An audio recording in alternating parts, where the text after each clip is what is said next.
The Brooklyn Nets took care of the Boston Celtics with relative ease, finishing the series with a 4-1 win. The Milwaukee Bucks swept the Heat 4-0, setting up a second-round matchup in which the winner will likely be the favorites to come out of the East, in wake of the Joel Embiid injury news.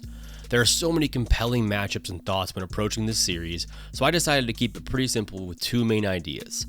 Number one, how will the Milwaukee Bucks attack the switching of the Nets? And number two, can Brook Lopez stay on the floor against the best offense in NBA history? My name is Coach Gibson Pyper. You can follow me on Twitter at HalfCourtHoops. If you want to show support for this channel or an extended breakdown in the series preview with more film and data that I can't include in this video, the link for Coach's Cut in the description below. Throughout this breakdown, I will be referencing terms and concepts that I will not be going in depth on. If you want to learn everything about X's and O's from the ground up, my class with Ben Falk from the Cleaning the Glass is back on sale for the playoffs. The link is below. All stats referenced throughout this breakdown will come from Cleaning the Glass, Synergy, and NBA.com stats. Some key numbers to look at for this matchup, starting off with offensive rebounding. Now, the Bucks finished the regular season with an offensive rebounding percentage of 25.7, which finished 12th in the NBA. Now, in the playoffs against the Heat, that has jumped to 32.4%, with the Bucks showing a clear intent to attack the glass on every possession. Brooklyn's defense allowed the Celtics to rebound 34.4% of their misses, a trend that has continued from the regular season, and their struggle to rebound when they play small, where they finished 24th in the NBA, allowing teams to rebound back 26% of their misses. So the key on the glass for the Nets is if they can finish defensive possessions and finish the miss, they can run in transition and get out early and not allow the Bucks offense to excel. This year, the Nets offense finished the regular season with a 119.4 offensive rating, the best in NBA history. Since they acquired James Harden, that has bumped up to 120.3, and against the Celtics in the first round, they finished with an offensive rating of 132.6.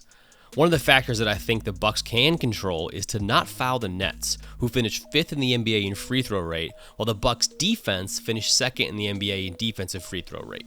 The Bucks defense has been worse this season compared to the previous two where they finished 1st in the NBA because of some tweaks and looking to switch more, and the question remains, will they be able to slow down the Nets offense in this series?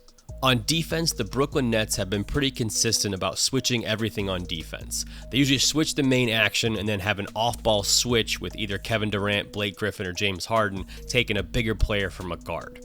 Now, in general, there are three main ways to attack switching without setting up special plays or concepts.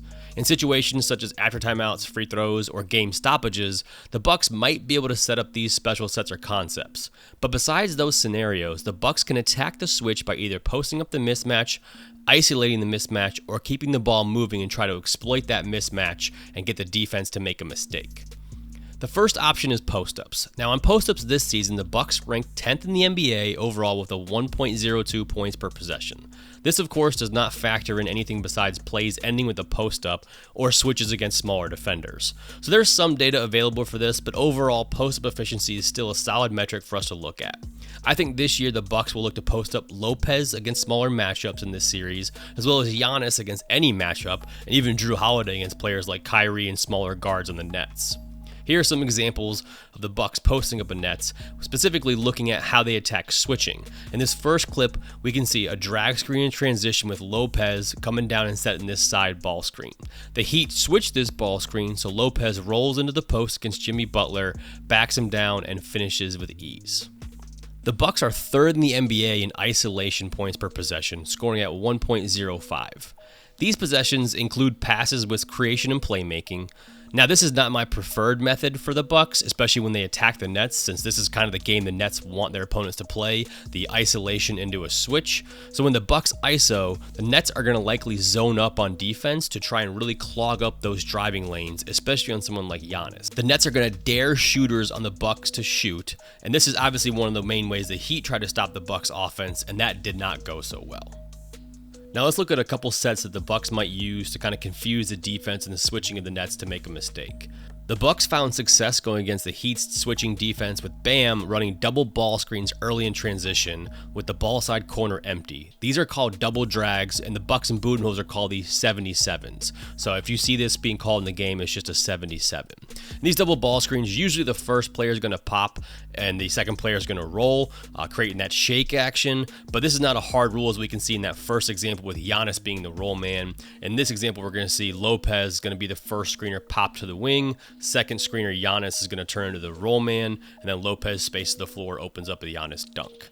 But this is more of a read-based kind of thing, personnel, who's in the game, which is more of Budenholzer's style.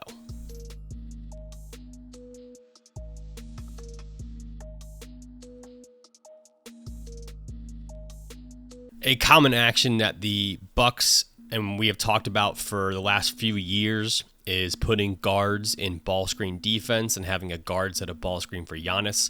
So putting Kyrie, Brown, Harris, and Shamet in ball screen defense means that the advantage will typically stay with the Bucks. If they switch, Giannis has the advantage and go to the post up. If they flip the angle, Giannis can get downhill. It just asks a lot of questions for the defense, and I'm not sure the Nets have the discipline to be able to guard this consistently.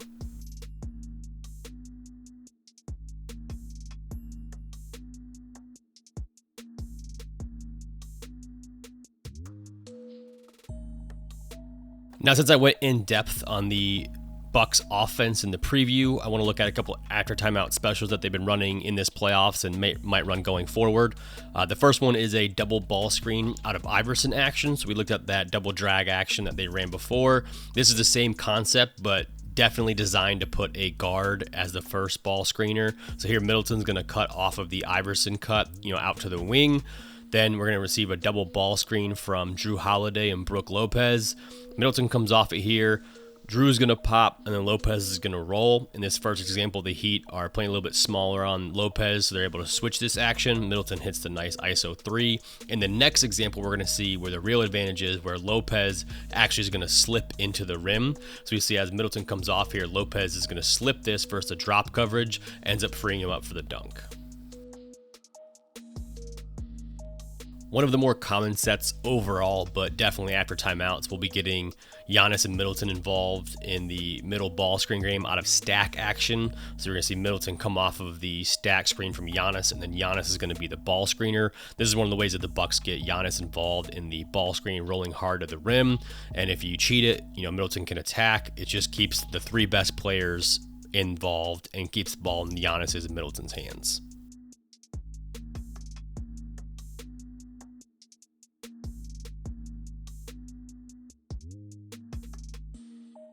This was a pretty fun and creative after timeout set from Budenholzer, which he's known for. If you followed any of his time in Atlanta and with the Bucks, he's pretty creative after timeouts.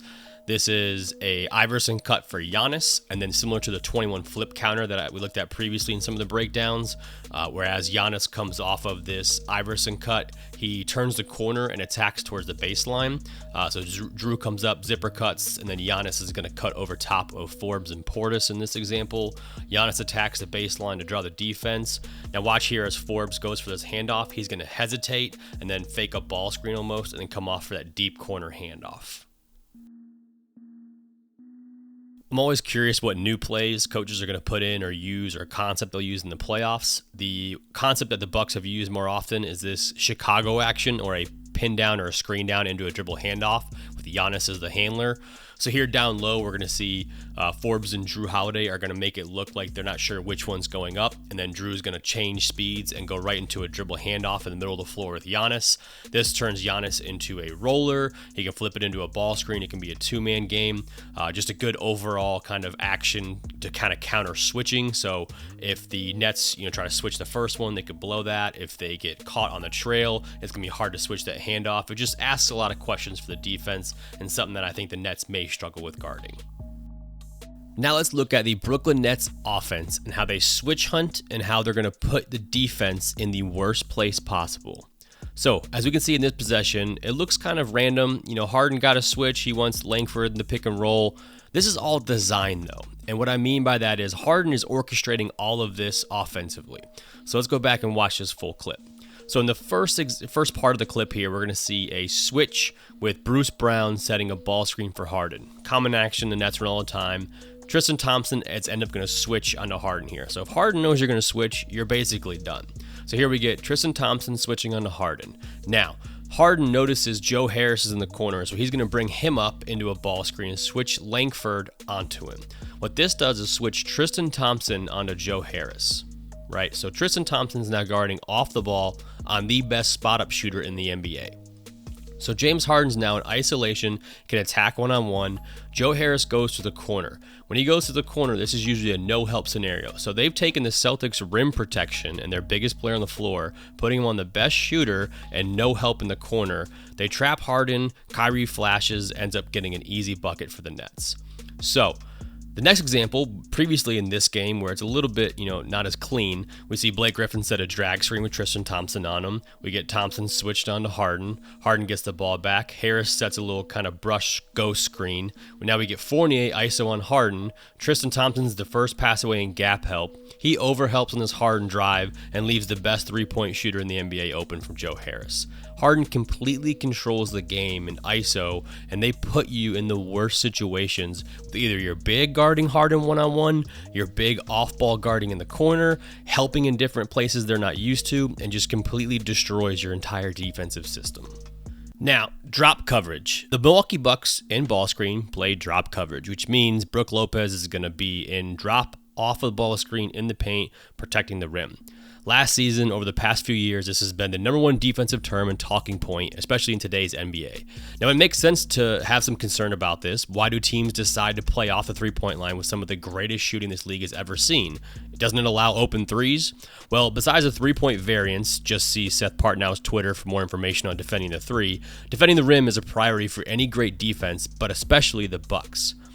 Notoriously, in last year's bubble, the Heat tore up the Bucks, NBA's best defense. I did a whole video breakdown on that and exposed some of the issues with drop coverage.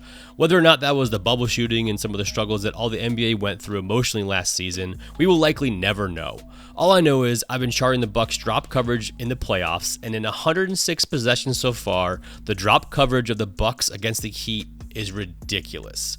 Now, you're not reading this incorrectly. In 106 possessions against the Heat in the first round of the playoffs, the Milwaukee Bucks allowed only 0.60 points per possession when playing drop coverage by my hand charting. Now, here's the problem. James Harden, Kevin Durant, and Kyrie Irving are night and day better than anyone on the Heat was this year. In pick and roll scoring, Kyrie Irving was at 1.01 points per possession, Kevin Durant 1.02, James Harden 0.97. Now, all three of those Nets stars are in the 75th percentile or above in pick and roll scoring alone. So playing drop ball screen coverage against any three of those players will give any coach nightmares and headaches. Factoring in playmaking out of the pick and roll, it gets even worse. Kyrie Irving still at 1.01, Kevin Durant jumps to 1.07, but Harden notably jumps to 1.10. Now, let's say hypothetically that the Bucks want to do anything else. They want to look at other options and strategies, maybe keep the Nets players guessing, maybe switch it up, switch the ball screen, force the Nets to play in ISO, maybe trap, maybe make them post up. In isolation scoring, Kyrie Irving's at 1.10 points per possession, Kevin Durant's at 1.2, James Harden's at 1.13, an improvement in ball screen. Post-up scoring, Kyrie's at 1.33, Kevin Durant's at 1.14, and James Harden he doesn't really post up, but he's at 1 on 4 post-ups this year. You want to trap them? Kyrie goes to 1.21 points per possession, Kevin Durant goes to 1.21, and James Harden's still at 1.03. So these numbers are ridiculous and somewhat overwhelming when thinking of a game plan defending these Brooklyn Nets. Here's what I think the Bucks should try and do if they're going to mix it up throughout the series. Not game one, maybe stick with your overall normal scheme, see how it goes, and adjust from there. But throughout the series, I would try these 3 things randomly. I would drop on Harden. I would turn Harden into a pick and roll playmaker or scorer. He isn't looking to score out of the pick and roll attack as much as he used to. He's looking to create or find the switch he wants and play ISO or play the matchup. Try and turn him into a one-on-one scorer just like the Spurs did in 2017. Trap Kyrie when James Harden and him are alone on the floor with the other Nets. When the Nets play Harden and Kyrie without Kevin Durant, Harden is very reluctant to shoot spot-up shots. Get it out of Kyrie's hands, deny him when he gets it out by trapping, make anyone else after that besides Harden beat you. Keep Lopez on the floor and play the long game. Now trust your defensive system if you're the Bucks. If it works and Lopez can provide offensive value on post-ups in the glass, you trust that the Nets are going to hit shots anyways, so let them shoot from out of ball screen and protect the paint. Now I am really looking forward to this series and to be able to enjoy these games and able to focus more on very specific games as the playoff progresses. If you enjoyed this breakdown and want to support, check out Coach's Cut below. Please like, subscribe, share, do the usual stuff, and I look forward to doing more.